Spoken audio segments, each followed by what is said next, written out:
नगर में एक ब्राह्मण रहता था। वह माँ भगवती दुर्गा का परम भक्त था। उसकी एक कन्या थी। ब्राह्मण नियम पूर्वक प्रतिदिन दुर्गा की पूजा और यज्ञ किया करता था। सुमति अर्थात ब्राह्मण की बेटी भी प्रतिदिन इस पूजा में भाग लिया करती थी। एक दिन सुमति खेलने में व्यस्त हो गई। इस कारण वह माँ भगवती की पूजा में शामिल न हो सकी। यह देख उसके पिता को क्रोध आ गया और उन्होंने क्रोधवश उसे श्राप दे दिया कि मैं तेरा विवाह किसी दरिद्र और कोढ़ी से करूँगा।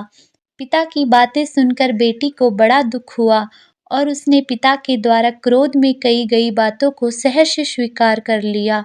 कई बार प्रयास करने से भी भाग्य का लिखा नहीं बदलता है।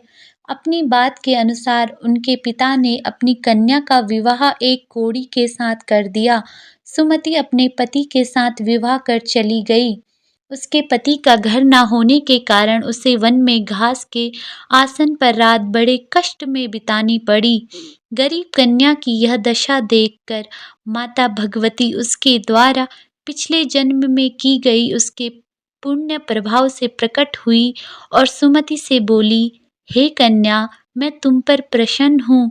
मैं तुम्हें कुछ देना चाहती हूँ, मांगो क्या मांगती हो। इस पर सुमति ने उनसे पूछा कि आप मेरी किस बात पर प्रसन्न हैं।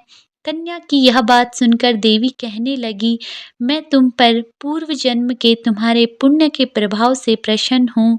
तुम पूर्व जन्म में भील की पतिव्रता नारी थी। एक दिन तुम्हारे पति भील द्वारा चोरी करने के कारण तुम दोनों को सिपाहियों ने पकड़कर जेल खाने में कैद कर दिया। उन लोगों ने तुम्हें और तुम्हारे पति को भोजन भी नहीं दिया। इस प्रकार नवरात्र के दिनों में तुमने न कुछ खाया और ना ही जल ग्रहण किया। इसलिए 9 दिन तक नवरात्र व्रत का फल तुम्हें प्राप्त हुआ।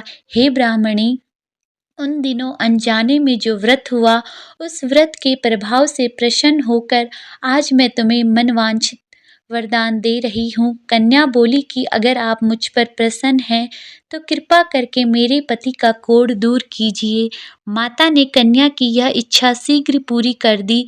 उसके पति का शरीर माता भगवती की कृपा से रोगहीन हो गया। हे माँ दुर्गा, जिस प्रकार आपने ब्राह्मणी के पति के रोग को दूर किया, उसी प्रकार हमारे सभी विकारों और दुखों को दूर करे।